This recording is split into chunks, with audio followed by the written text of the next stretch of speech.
How's it going, everybody? It's JDM Drifter, and for this week's video, I'm going to be reviewing the Hot Wheels RLC 1964 Jaguar E-Type.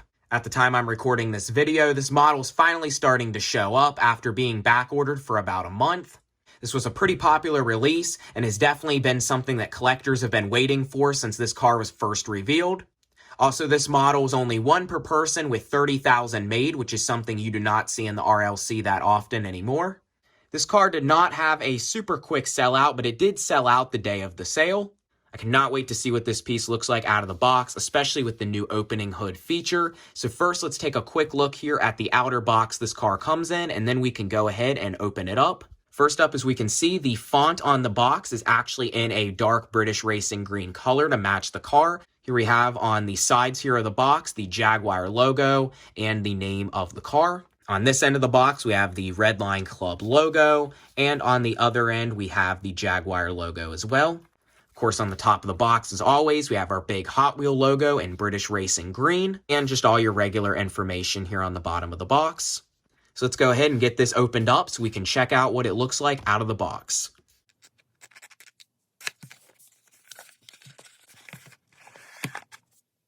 So here it is now opened up. So we can see we have this nice dark green case lid cover here with some really cool details I'll show here in a minute. But first here on the bottom, we can see that I got number 16,438 of 30,000. So I got a little bit of a higher number here than what I was expecting since I got this car pretty quick on the day of the sale. But either way, it's cool to see another RLC that is actually numbered.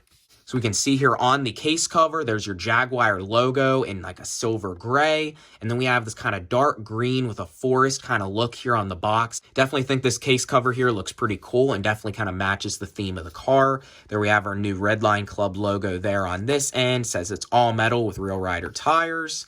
We have our colored Hot Wheel logo here on the top. Jaguar logo again here on this side. And here on the back is some information about the E-Type.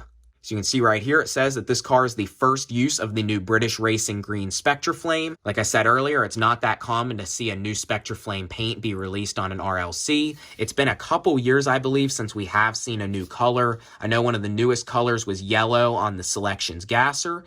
But let's go ahead and remove the lid here and see what this car looks like for the first time out of the box. So here it is now with the case cover removed, and we can finally get a look at that brand new Spectraflame British Racing Green. Now, one thing that is different about this release here than any other RLCs that I have in my collection is this model is not actually screwed down to the base. It's good for my review here because I usually don't unscrew the car, so now I can show you what the bottom looks like and all of that, and actually get a better look of the model itself. But at the same time, when you go to display these, I don't like it with all the plastic on it, and otherwise it's not actually mounted down to the base. And of course, since this model here was more expensive than if it was, say, on a card, I kind of hate to display this separately and not in the case it's included with. So here is the E-Type now out of the case. I removed all of the plastic that was holding this model in place, but as you can see, there is this piece of plastic here wedged in between the hood to hold it open while it's in the package. I'm going to go ahead and remove that right now. And a very common issue I have been hearing about this model online is that the hood does not close properly. And I know that kind of problem has been very common on RLCs. It's usually due to the way the hinge is or how thick the paint is on it, and that causes the parts to not want to close properly. I know it's been a problem on the E46 M3 and also a major problem like on the doors of the Lamborghini Countach, and I've had that problem on two of them myself. So I'm going to go ahead here and see if the hood does close. It looks like the hood does close almost perfectly on mine. I don't really actually see much of a gap. It maybe is stuck up a tiny bit, as you can see. Either way, just the quality on these for the price, as we know, is just not as good as it should be.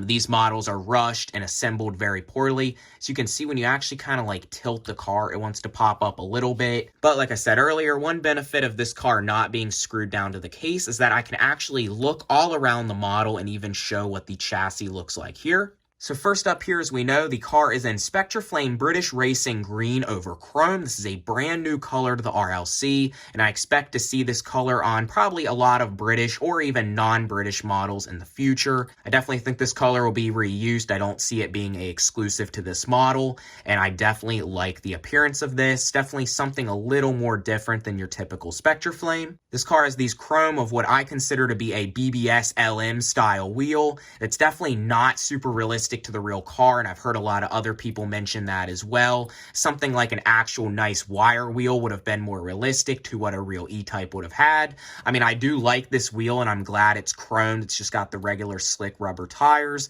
but I do think a more accurate wire wheel would have looked better. As we know, though, unless it was an Elite 64, this is probably Hot Wheels' best wheel choice they have for this car. Another downside to me with a lot of RLC pieces is the silver trim. These cars should have, of course, chrome bumpers and chrome around the taillights and everything, but Hot Wheels does not decide to mask off the chrome underneath or actually use some sort of chrome paint to make it realistic. Something like other companies like M2 would be separate piece chrome bumpers, and even though this model here with shipping was around $39, Mattel will still not ever do that. So you can see there in the front, we got the little Jaguar emblem on the silver grille, and it looks like the inside of the grille is painted black. We have our little side markers here printed on the front. We have printed on headlights. We also have separate piece chrome mirrors here on the hood. I do think those look pretty nice, and I'm glad they are a separate piece, but I did notice here that there is some uncut kind of material there on this side's plastic mirror, and that's a little disappointing that that mirror does not look as good as the other side since they didn't clean it up as well, but that's typical things you'd expect on these models. The windows are just regular clear non-tinted with silver trim around them, which should have also been chrome. We have a cheaply tan molded plastic interior, but it does appear we either have a separate piece or a black plastic painted dash and a painted brown possible separate piece steering wheel. We have the door handles painted, as well as the Jaguar emblem here in the back, the RLC E-Type license plate, and of course the taillights there on top of the silver.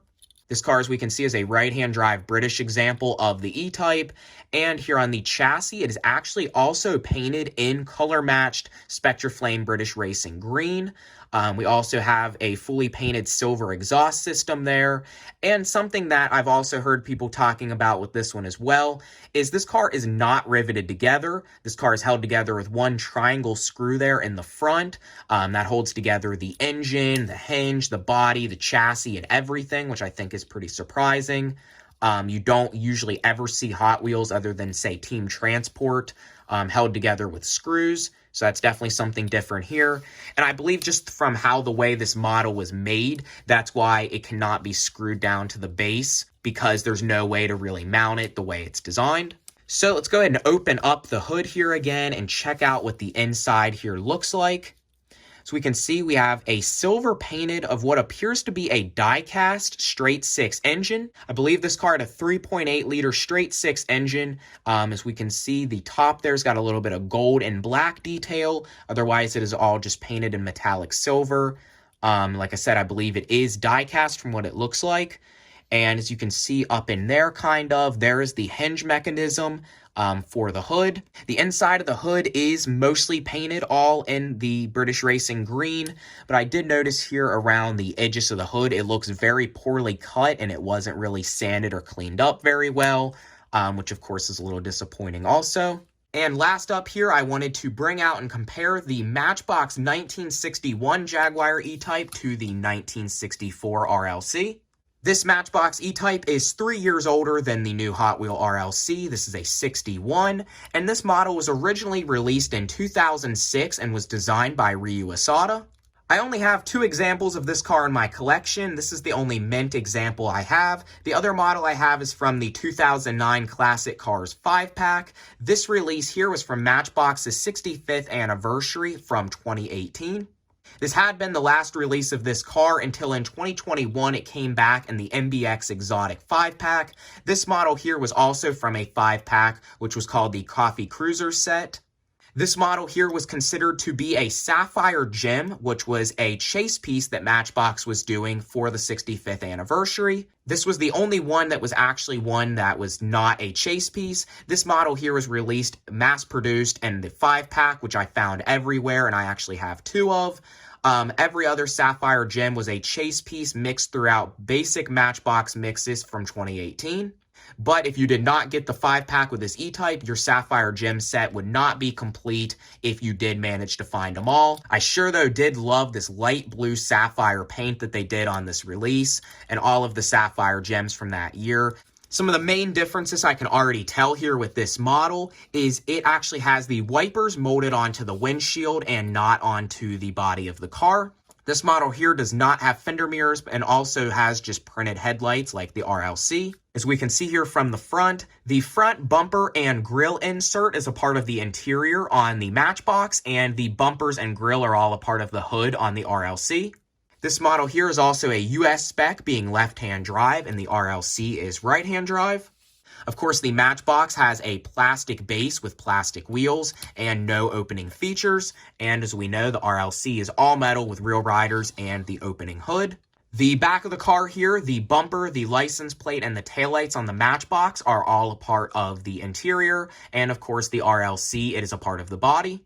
The Matchbox also has tinted windows with a gray interior. And of course, the Hot Wheel has that nice tan interior, which goes really well with the green and crystal clear windows.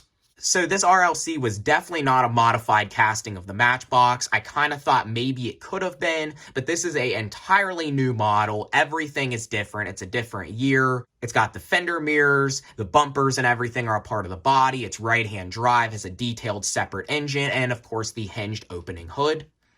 So now I'm going to go ahead and put this Jaguar E-Type on the turntable, and then that is going to be about it for this video.